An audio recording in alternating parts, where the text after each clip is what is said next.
must never give up. Uganda is our country and we must fight and liberate it. I will resurface at an appropriate time to forward our struggle. All right, bamwise His Excellency Bobi Wine, President wa Uganda omulonde, smart brain.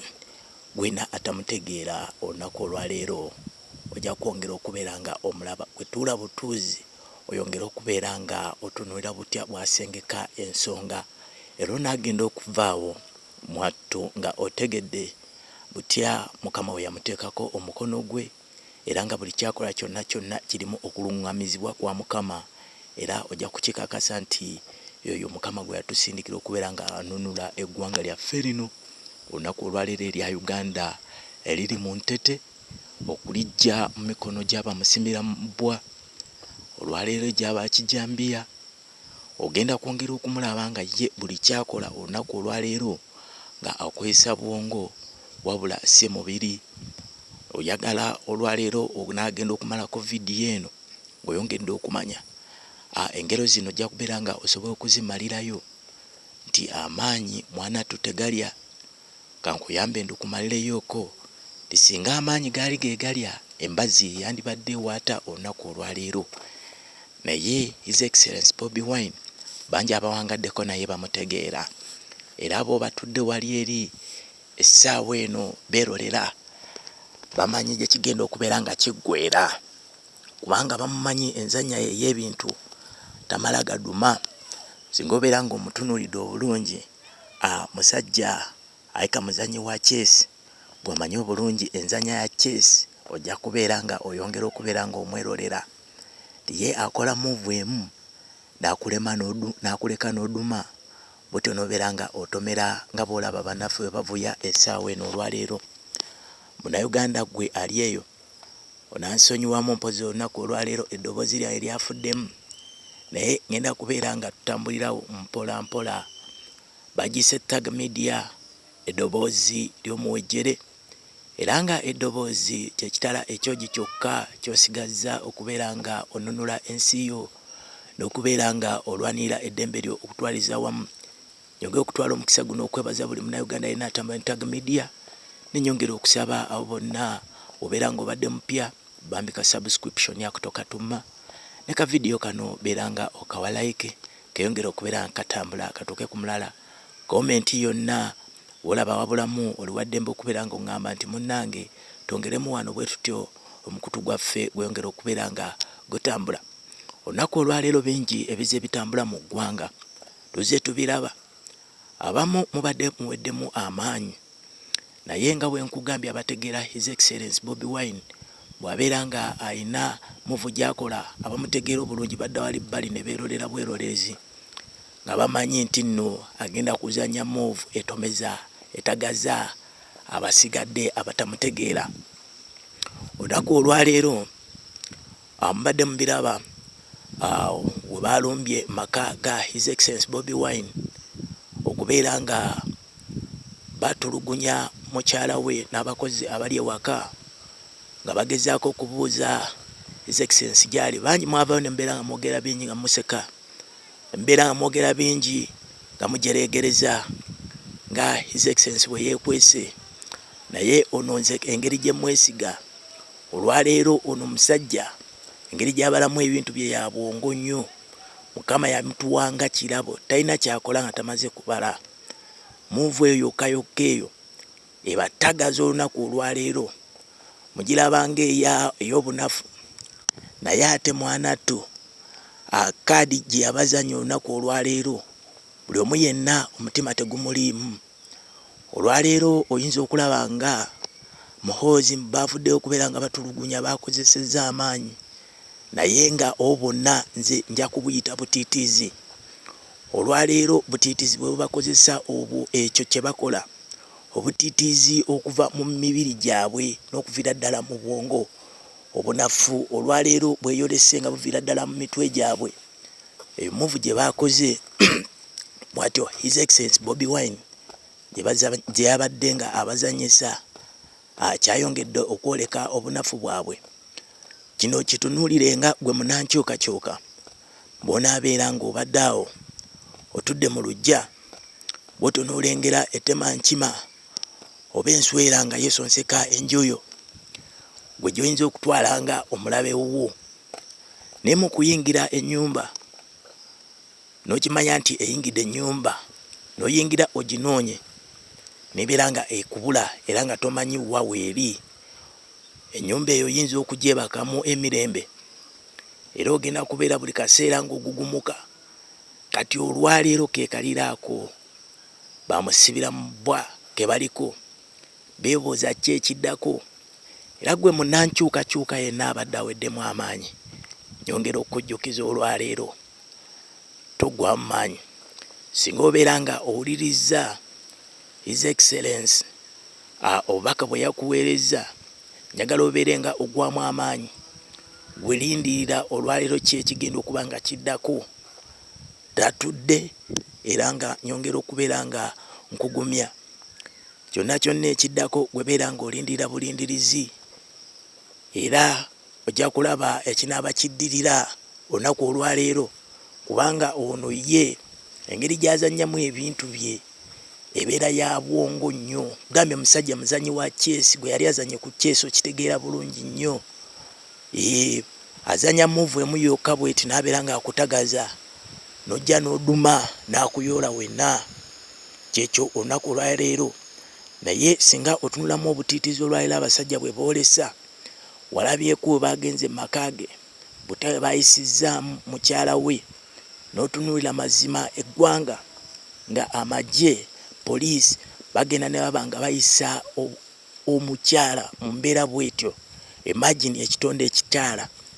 olw'okubeera nga bakirabanga ekinafu naye ate temwategeera kino olunaku olwaleero nze njagala mbeere nga nkubuulira afazaali mwalifunye His Excellency Bobi Wine naye ate oyo gwe mwazanyiddeko Babi Itungo ate musobola mujja mu kintu kyonna kyonna ne mba mufa mutya era nze mbagamba afazaali munoonyamu president yennyini osanga ye muyinza okugezaako okubaako bye munoonya naye ate awo ekitonde ekikyala we kibanga kisazeewo awo beera otomedde nze nkubuulira amazima ganeeno olwaleero gwe munnankyukakyuka abadde aweddemu amaanyi njagala obeere nga oyongera okubeera nga owuliriza omukulembeze butya bwagenda okubeera nga akugamba naawe abadde tanaakubeera nga omanya kiki kigenda mu maaso ebbanga lino lyonna bye tubadde tuyitamu olwaleero vidiyo zonna nzikutereddekaawo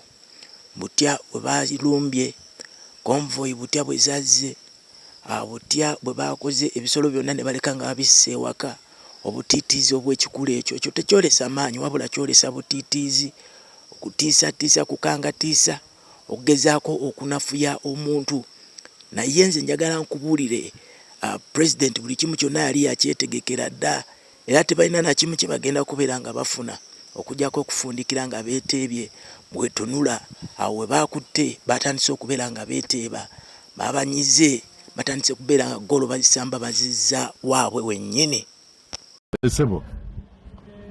Ekibadde wane waffe naddala tuli mu bunkenke bw'amaanyi olw'ensonga nti tulabye kye tutalabangako. Badde tuli awo akawungeezi ssaawa nga 4 motoka za muwozi ne ziyingirawa Magere ne twebuuza ate zino nyeki Magere kuba olwedde Eza muhozi yennyini. Muwozi yennyini. Emotoka ze. Motoka za muwozi konvoyi ya muwozi. Satu abasirikale nga zonna zijjudde abasirikale n'abaleeyanga buli omu akutte ki mundu ate na zino emundu ennene n'endala drone zibadde ziri open zijinga ziri open so drone zisebo nga ezimu ziri open zonna nga zolekedde mu maka ga president Magere wano era nga tasobola twalayo musaabaze bakugambira okutandikira ku kamera okudda eri tosala bakumulisizamu n'agamba ono kennyini bamustopinza nga adudde ebbali abatunzaamu n'emondo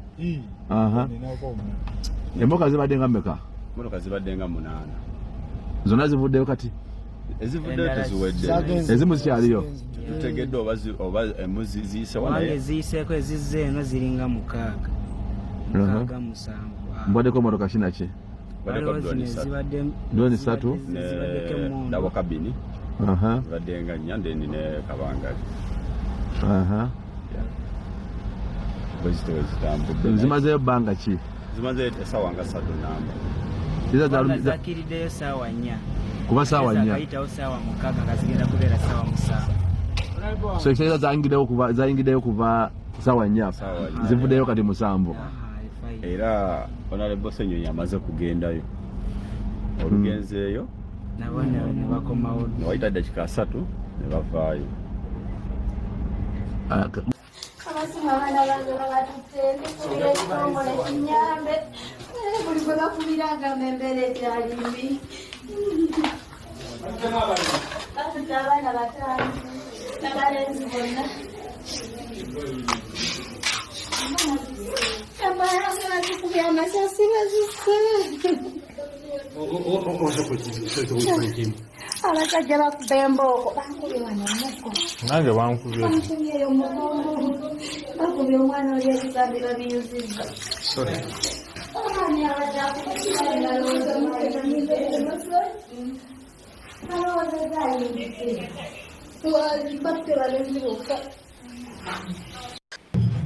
batutte buli simu, batutte buli laptop, batutte buhufazi, batutte power bank, batutte charge, batutte airpods ne camera system yaffe yona bagisumuluddeyo ne bagitwala ne monitor ne bagitwala ne bamala.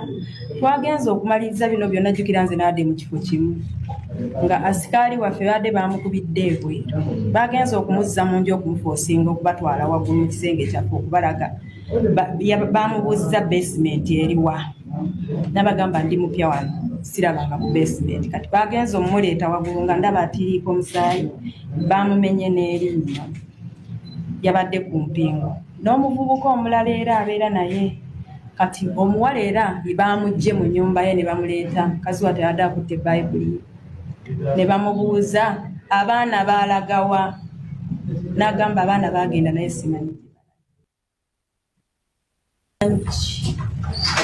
Ababadde mu yunifoomu z'amagye, abatabadde mu yunifoomu z'amagye badde balina obukookolo ku feesi, badde balina emmundu, buli omu ku bo yabadde alina emmundu ng'eriko zimagazi n'amasasi mangi. Abamu babadde bakutte ennyondo, alala nga balina zimagalo, alala badde balina emisumeero. Byebyo bye nasobodde okulabako, amushuwa byabadde biriti. Asikari yabadde alina waali, kifo kyaffe waliwo woobeera oluusi abantu ne batamanya nti wooli. Nankubira essimu nga ndi mu nju naŋŋamba abasajja bangi bendaba wano bali mu kuyingira ku luno bagenda kumenya ennyumba. Nabadde maze okulya ekyeggulo nga ntaddewo akataala akatono akawabbali w'obuliri nga nina akatabo k'ensoma. Bwe yakiŋŋambye ettaala ne njiggyako akatabo ne nkazingako ne nva mu buliri. Kati bwe navudde mu buliri ne njagala nzigalewo oluggi olw'ekisenge nfulume ŋŋende wansi, naye bamaze okukiggala omutima ne guŋŋamba nedda ekyo si kyamagezi, nina okubaako ne ka evidence akalaga nti abantu batulumbye kubanga enzija gye bazzeemu nategedde nti basobola kutulekera kamera. Nenziramu nenzigulawo ekisenge ne ŋŋenda ku balkoni y'ekisenge kyaffe ne nsanga nga abasajja bataddeko amadaala bategeka kulinnya, naye nga waliwo n'abalala abali mu kutambula. Kati abo be nasobodde okukwatako akatono ako ne nnyingira nenzigalawo oluggi lwa balkoni. Vidiyo ne ngisindikira mutabani waffe Solomon ne mukubira n'omukubira ne mugamba abasajja batulumbye.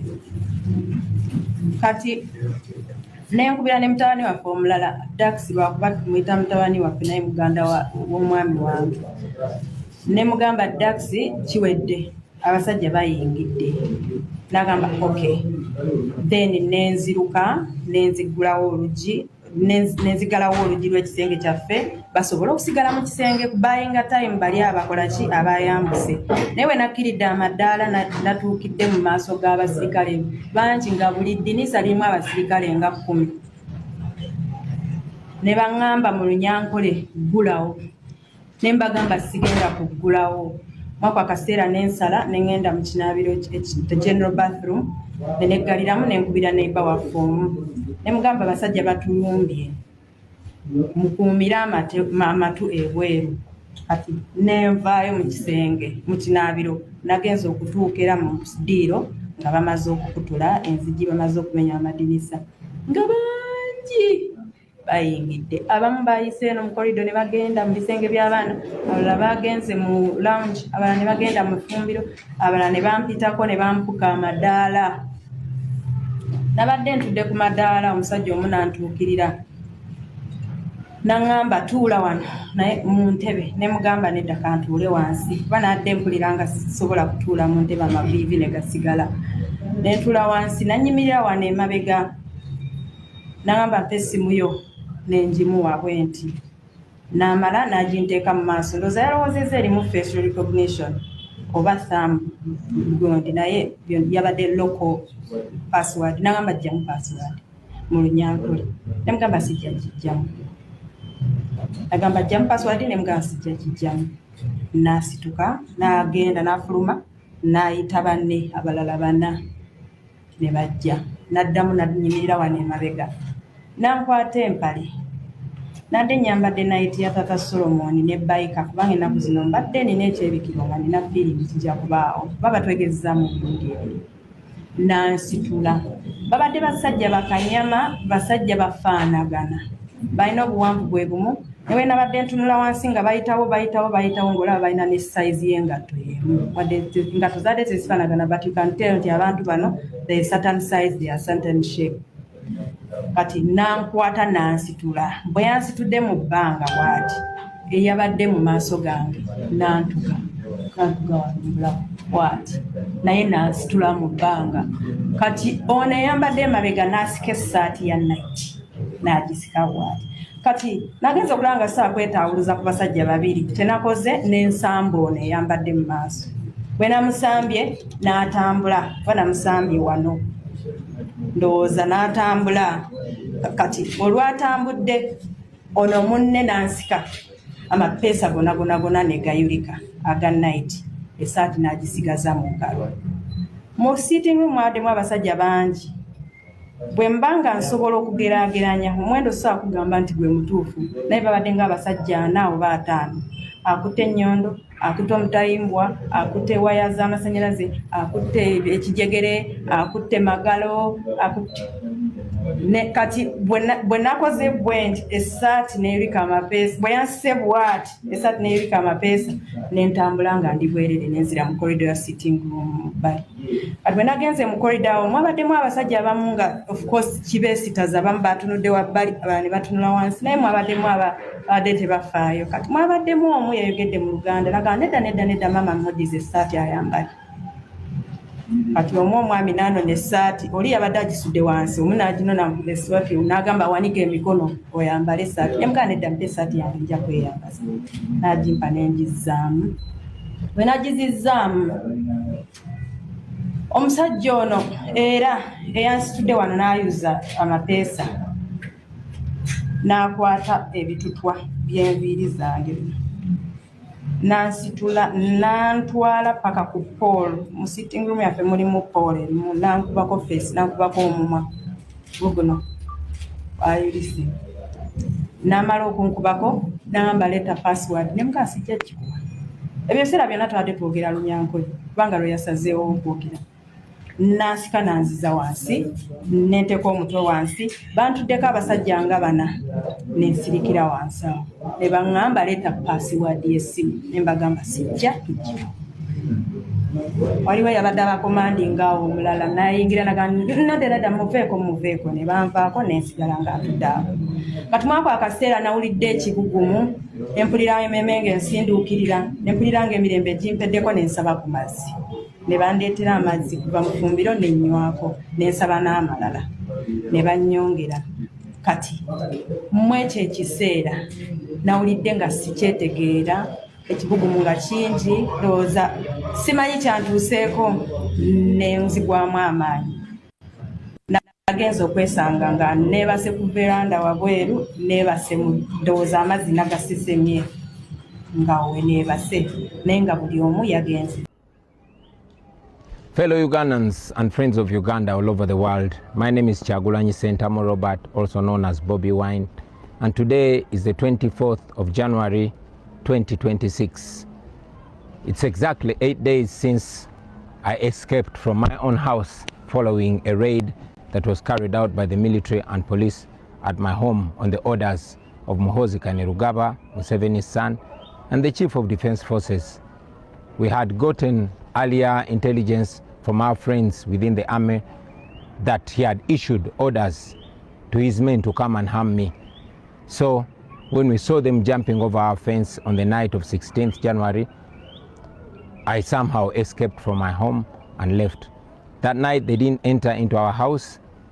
They stopped in the compound. 3 days ago, they once again jumped into our fence, hurled profanities to my wife, and threatened to break into my house. That was the second time. Now last night was the third time for them to raid us.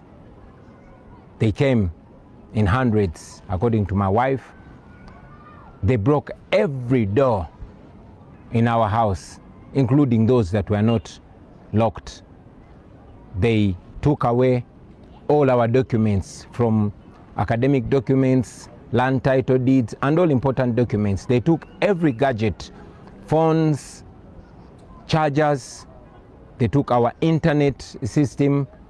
They even took all the laptops, including children's school laptops. They also took away our CCTV camera system and destroyed anything that they could destroy, broke glass and cut even our chairs. They put my wife on gunpoint, demanding that she shows them where I was. They even forced her to remove the passwords from her phone and our laptops, but she refused. Well, these and many things that Museveni's regime is doing through his son and his other people are not signs of strength. These are signs of weakness. If Museveni claims that he won the election, why is he panicking? Why is he doing all manner of terrible things? Why is he harassing people? Why is he harassing me and my family? Those are signs of shame. Those are signs of illegitimacy. Now, my message to you, fellow Ugandans, I am not in my home because I still want to be able to speak to you like I'm doing. I'm not in my home because my life is threatened. I take this opportunity, first of all, to thank the international community for the voices that they've raised, but to also encourage them to keep an eye on Uganda, especially at this critical time. To you, fellow Ugandans, this is our country. All this is being done to intimidate us. They've abducted two of my deputy presidents, Lina Zedriga and Jole Tukamshaba. We don't know where they are. They've arrested Mwanga Chivumi, my deputy president in charge of Buganda region, and many other comrades to sow fear in us. I encourage you to be strong, to be smart, to be creative.